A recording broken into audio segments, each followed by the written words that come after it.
Yet another B&M Dive coaster is popping up, this time at Six Flags Great America in Gurnee, Illinois, where it will be known as Wrath of Rakshasa.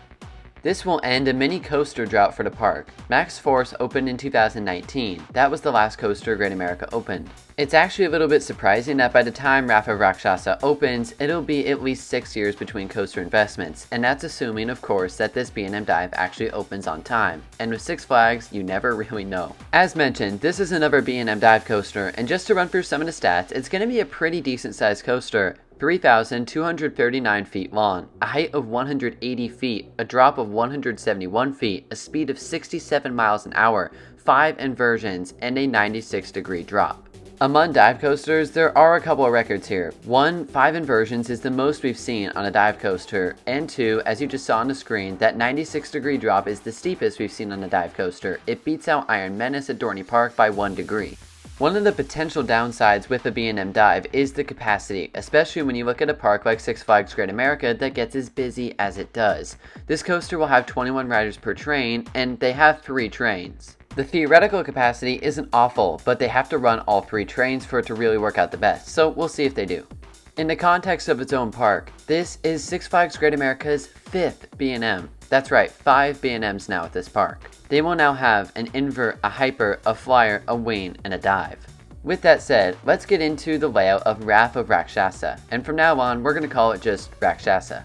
After you pull down your vest restraints and your dispatch, you take a right-hand turn before approaching your lift hill.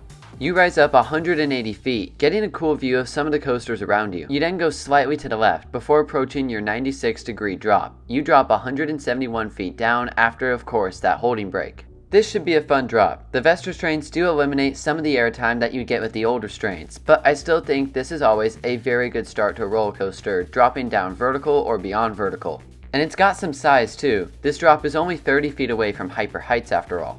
From here, you go through the classic beginning to a B&M dive coaster, and a moment. From what I hear, these inversions aren't particularly memorable, but it is no doubt a staple of a B&M dive coaster. Almost all of them have one at the very beginning of the ride. It also turns the train back around towards the lift and sets you up for the next element, which is a dive loop. Typically, dive loops are more eventful than Immelmans. Now, usually, or should I say often on dive coasters, you're approaching the mid-course brake run at this point. But Rakshasa does not have a mid-course brake run. You go through the 5 inversions and have one additional element at the end and then hit the brakes. You do have one less vertical drop because of that, but I prefer the approach because the pacing is a bit better. Next up is a 0G roll. This element all depends on how floaty it is. It's a bit difficult to tell from the off-ride POV because we don't have an official on-ride POV yet, but if it is floaty, then this could be one of the ride's better elements. To be fair, a snappy 0G roll is good too. From here, you take a left-hand turn and approach your 4th inversion, which is a corkscrew. This is the oldest coaster inversion, and I think it's fine to throw in there because it keeps you low to the ground, and this ride does have decent pacing. From here, you take one more left-hand turn and go through your 5th and final inversion, which is a barrel roll. This is a nice way to close out the inversions. When barrel rolls are done right, they are absolutely spectacular. I always think of, when I think of barrel rolls, Rocky Mountain Construction. Will this inversion be as good as RMC's barrel rolls? Probably not, but barrel rolls are good fun. Rakshasa ends with one last helix. It doesn't look like this is going to pull a ton of force, but I do appreciate how they threw it in to extend the ride time if nothing else. And with that, your journey on this 3,200 foot long coaster is complete. The main question about this coaster for me is the smoothness, because I've listened to a lot of reviews about Iron Menace at Dorney Park and the problem that that coaster has with its smoothness. There's one jolt at the end in particular that should not be there on a new coaster. Is that a one-off incident? Maybe. But it seems like new B&Ms are having this problem. We've talked about this before, so I'm not going to go too in depth right now.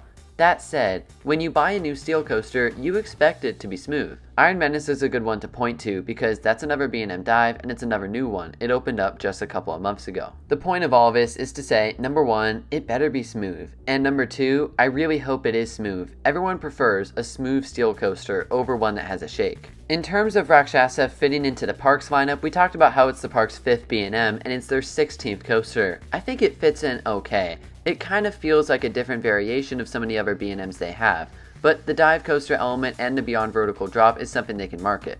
In terms of geography, I think this is an okay addition here too. When you look at the states bordering Illinois, none of them have a dive coaster. Monster at Adventureland is a similar ride, but I think they're different enough to coexist side by side. And the average guest might not even draw a connection between these two coasters anyway, especially because these parks are located roughly 5 hours apart, so I don't think that's a problem. So, is Wrath of Rakshasa a good addition to Six Flags Great America in Gurnee, Illinois? I think it's a decent addition. I think the whole ride is decent. It does break a couple of records for the genre, but those records were definitely attainable. They just went 1 degree steeper than Iron Menace and just added 1 more inversion than the other dive coasters with 4. Potentially more important than the ride itself is the fact that Six Flags is working with B&M again. After not working with B&M for years, they added Dr. Diabolical's cliffhanger to Six Flags Fiesta Texas for the 2022 season. This showed that Six Flags might be willing now to spend a bit more money for a reliable thrill ride. There could be some questions here if the merger has had any impact, but like Alpine Fury at Canada's Wonderland, I'm sure contracts were already in place before the merger was.